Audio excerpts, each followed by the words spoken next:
Alrighty, it is Wednesday morning. He just ordered his hot chocolate latte thing again. And we're gonna head to the track so Ray can do some welding with all this awesome wind on Dad's car. They're opening the lanes at 9 today, a little bit later from all the rain last night, so that gives us a little bit of time.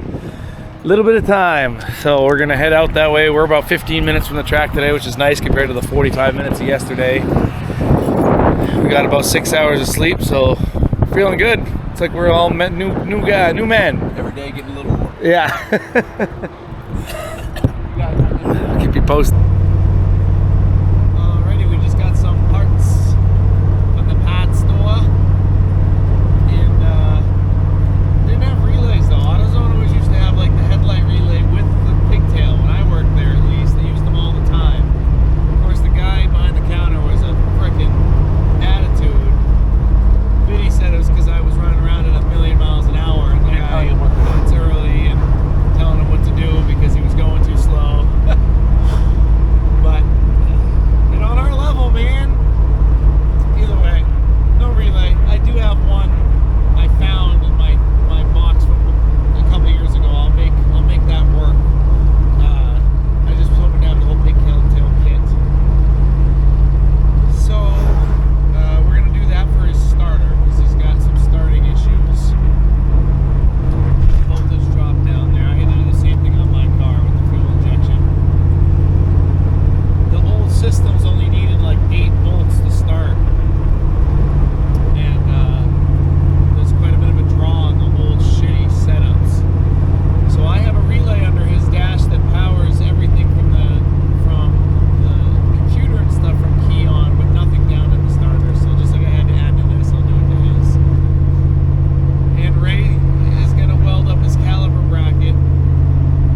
They're not doing well, the track went live a half hour ago for the AB class, so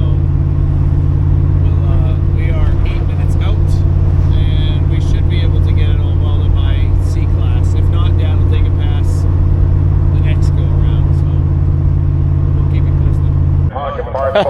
It was a revelation. It's Welder Man! Mobile welder to save the day. Nick the went right side. Brian, familiar with self-inflicted devastation. You go, try to tonight.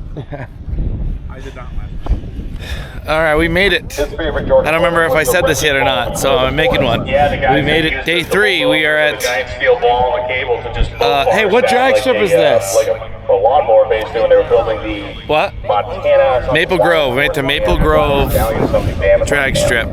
And they just, it really sucks listening to that frickin' thing. No matter where you try to get away from the speakers, they're so frickin' loud. And they're talking a lot right now because they just oiled the track down. Somebody did a wheelie and broke an oil pan and there's oil everywhere.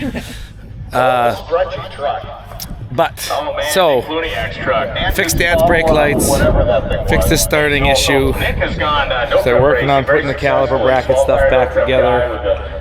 So, progress is being made. C-Class is called. We're just waiting to get up there because, again, they oiled the track down, so you're just waiting. So, I was waiting for him. Once he gets it together, we'll head up together. Alright, we are in the lanes, moving forward. That was mechanical. Got Dad's car all back together. Rich Leary goes 11:37, 1:33. And Patrick made a couple changes on his setup. Hopefully it goes well. I turned down he was hitting his limiter before he shifted, so I turned his shift points down a little bit and I turned his launch up a little bit. So we're just trying to get a little bit more time out of it, a little more better time. We'll see how it goes.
My freaking shifter broke. My goddamn shifter broke off in my hand. So I had to reach down and grab a hold of it and change it. Cut my thumb open. You gotta be freaking kidding me.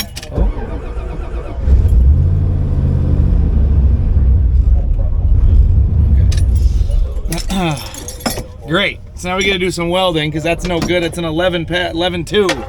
Fuck. Or crap.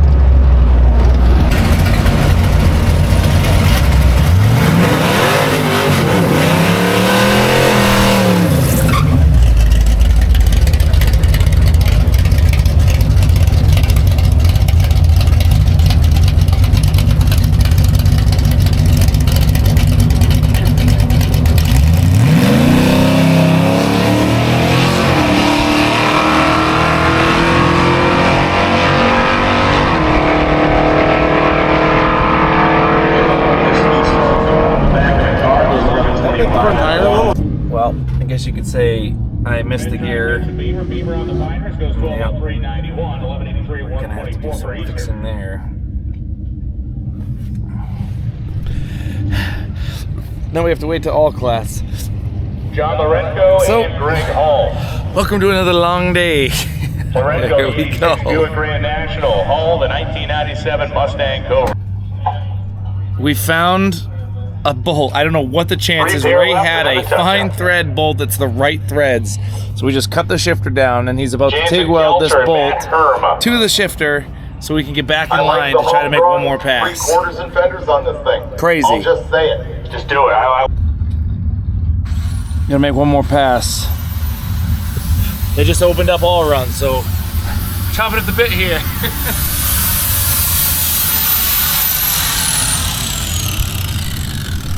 I remember in the early days. Alright, I think we made it. The lines are moving. It's not raining yet. Moving up. We just gotta do something in the 10s. And then we can load shit up and hit the road. So this is real close with the rain. You can feel it. They just said that they got a report that the rain is like 10 miles out or something like that. So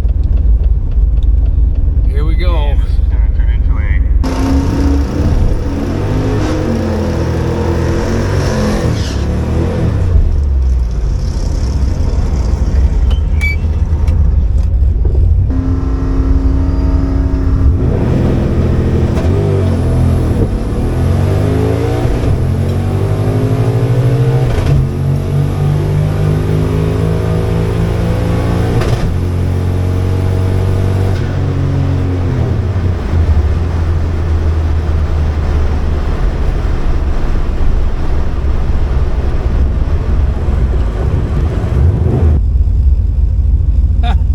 Is no friend.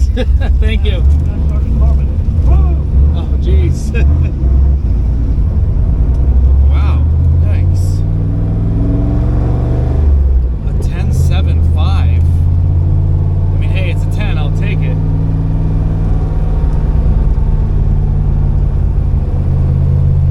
Wonder what's with that. 1.6 60 foot. That's probably why.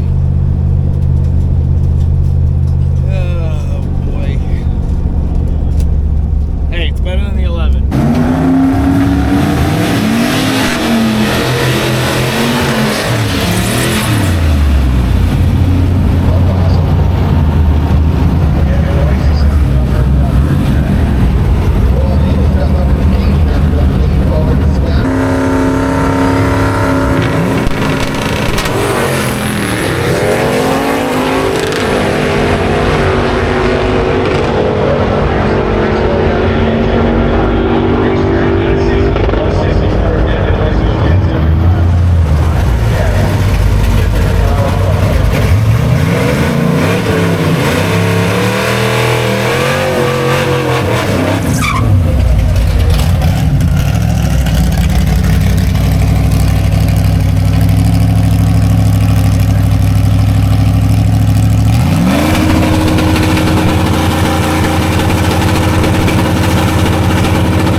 like it driving in the rain without brakes.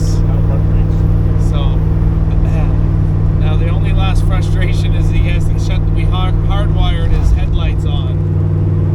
So because the kill switch, his headlight switch died,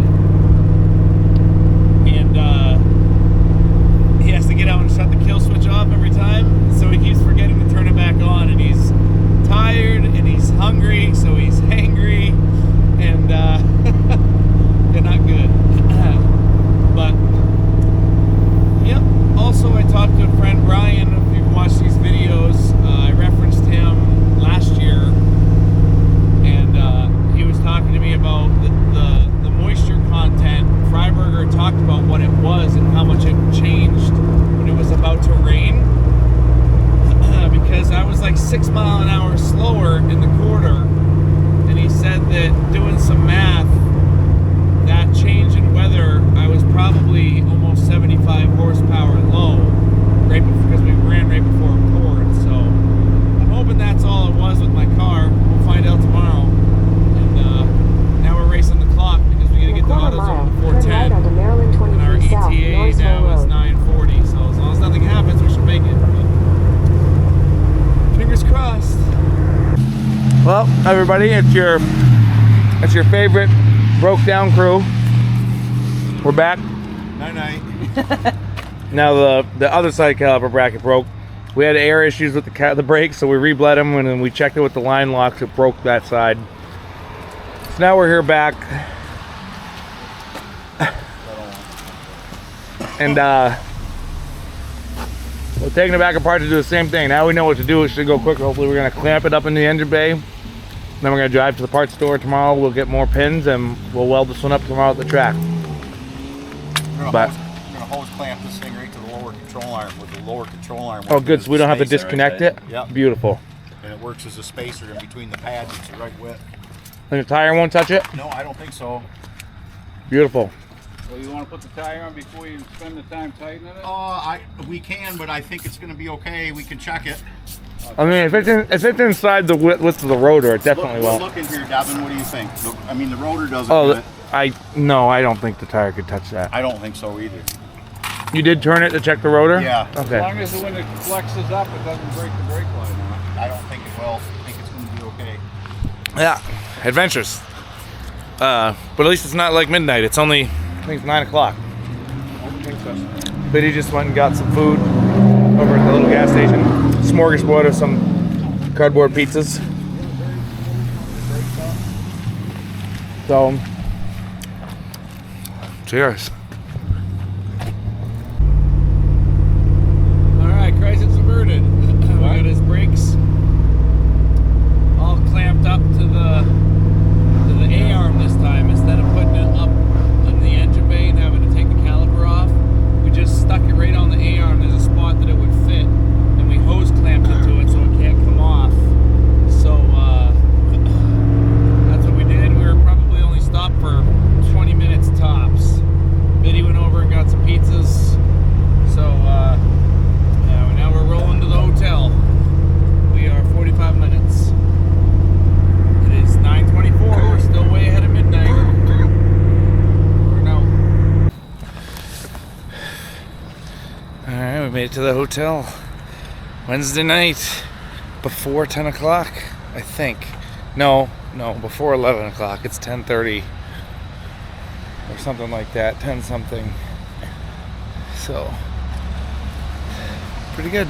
And realistically, I know we've had a lot of pullovers and things, but the only things that have actually failed on his car have been power steering hoses and brake caliper brackets that we knew were not up to par because the ones we ordered didn't show up and we didn't really have the stuff to make the next ones right.